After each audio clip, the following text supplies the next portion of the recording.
C'est vous qui avez dans votre main beaucoup du résultat. Et vous savez, en préparant ces états généraux, en regardant vos travaux, en réfléchissant à ce que j'allais vous dire, je me remémorais non seulement certains déplacements d'il y a quelques mois, mais les échanges que j'ai pu avoir avec certains d'entre vous, présents dans la salle ou absents, qui montraient d'où viennent parfois les solutions. J'étais il y a quelques mois en Mayenne, et je me souviens très bien un jeune agriculteur, un couple de jeunes agriculteurs, Monsieur le ministre, c'est un bon territoire, qui, impliqué dans la filière laitière, me disait toutes les difficultés qu'il avait à vivre. Il venait d'investir 700 000 €, un jeune couple, en me disant « Vous revenez dans 30 ans, je suis à peu près à la même situation parce que je n'aurais peut-être même pas amorti ces investissements. Parce que quand on est rémunéré comme je le suis aujourd'hui, ça devait être environ 300 € pour les 1000 litres, on ne peut pas vivre. » Et il ne se payait pas le SMIC.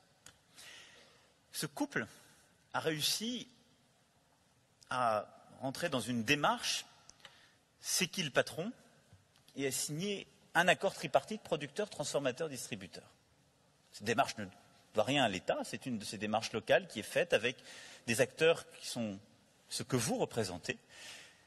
Et ils ont réussi en quelques mois à totalement changer, à la fois de perspective, mais de vie au quotidien. Et on a un couple de jeunes agriculteurs qui a de la visibilité sur ses investissements, se rémunère environ 1,5 SMIC et a réussi à avoir un contrat qui lui donne de la visibilité en prix et volume.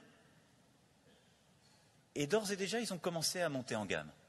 Et donc, ils vont rechercher, ils me l'ont dit dans les prochains mois, eh bien, une appellation un peu plus spécifique et ils pourront faire comme leurs collègues dans le Salers ou dans le Comté l'ont fait pour monter en qualité et ne plus jamais être aux 300 € que j'évoquais tout à l'heure.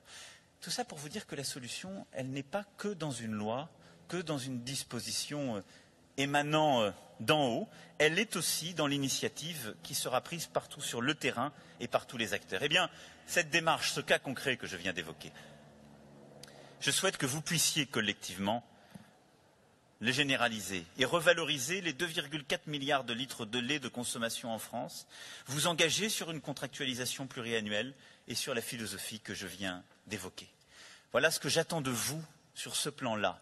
Voilà la transformation productive collective que nous devons conduire. Alors je sais qu'il y aura des sceptiques, il y aura des fatalistes. Vous savez, je m'y suis habitué. Plus exactement,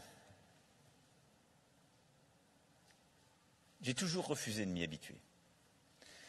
Alors chacun et chacune d'entre vous, prenez vos responsabilités.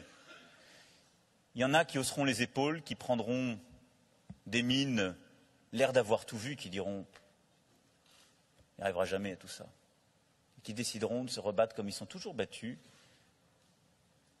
Et puis peut-être, parce qu'il y aura une majorité d'entre vous qui aura décidé de prendre ses responsabilités, qu'ils auront à leur côté, comme vous l'avez compris, un gouvernement qui le fera, vous aurez changé les choses. Moi, je crois aux volontaires, je ne crois pas aux sceptiques.